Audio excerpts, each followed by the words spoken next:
Hey guys, it's your girl Adan Dubeze again. Ever wondered how your precious kanda is made? Well, today I'm going to show you how kanda is made. So we're on our way now to international market Abakaliki to go and source for the hide and skin. In this video, I'll be teaching you how the hide is processed into your delicious kanda. Okay, so this is lot 2 international market Abakaliki. This is one of the, or do I say, well, I asked one of the sellers and he confirmed to me that this is the depot of hide and skin in the southeast. Like, you can't get hide and skin elsewhere in this quantity in the southeast other than in Ebonyi State, Abakaliki International Market to be precise. So all these things you see here are the hide and skin. You see, these are all the hide and skin. And here we're trying to bargain. We're trying to get the best bargain. We're moving from vendor to vendor, checking out what they have and our prices, or our budget rather, working with our budget. We finally settled for this, and the seller or the vendor is trying to cut it into sizes. So now we're back home.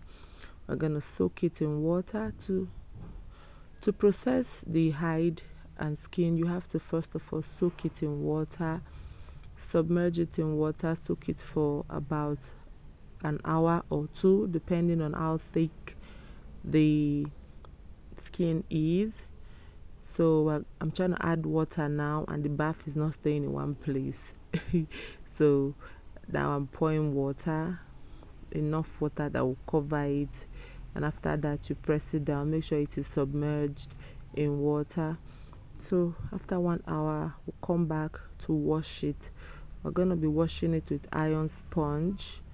You see, we're going to use iron sponge to scrub it very well, because this kanda is usually packed with lots of sand. So if you wash it now, it will be easier to wash later on. Like, there will be less sand to wash when you're about to cook it. So this is me scrubbing it with my iron sponge, scrubbing it rigorously to get out all the sands and dirt and impurities.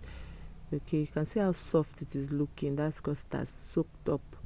And now this is it, the final part of washing it. This is you see how dirty the water is. So now we're gonna move to roasting it. We're gonna roast. This is all the kanda. See, it is now soft and tender. So here I'm trying to make my fire with my palm kernel chaff. The other day I made akwu stew or banga stew. So that's the chaff that I got. So I'm using it as my kerosene, as kerosene is now more expensive than gas. And of course this is outdoor thingy now, so we're roasting outdoor. So now I've started roasting. I put it directly on top of this wire. If you have this wire, it will help, but if you don't have, you can still put it above the fire like that. So we're trying to roast it. Once you roast out anyone, you bring it out, keep it aside to cool down, then you scrape. Make sure you burn. The idea of roasting it is to burn out all the airs. You see, one thing about this kanda, if you don't burn the air out thoroughly, when you want to cook it, or when you cook it, you find out that the kanda is very tough. Have you seen those kanda that you chew, like this type of kanda that you chew that is very hard to chew? It's because it was not properly roasted. You see, when you roast it very well, almost to the point of burning itself, you find out the kanda will be very tender. As in, when you're eating it, will be doing grind. Sorry about that sound, please. Just had to explain or describe how chewable it should be. So we're still roasting. It took me up to 2 hours to roast this small quantity of kanda. That's because the smoke was too much, the heat was too much, but we still got it done.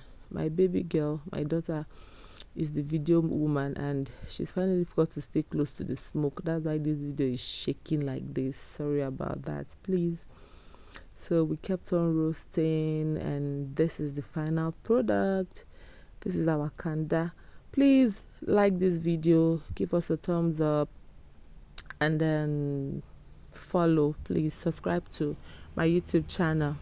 Please, this is the kanda. This kanda is magical. Once you soak this thing in overnight, like soak it in water for at least 8 hours, you see that the kanda will rise. Then you wash and then cut into sizes and cook.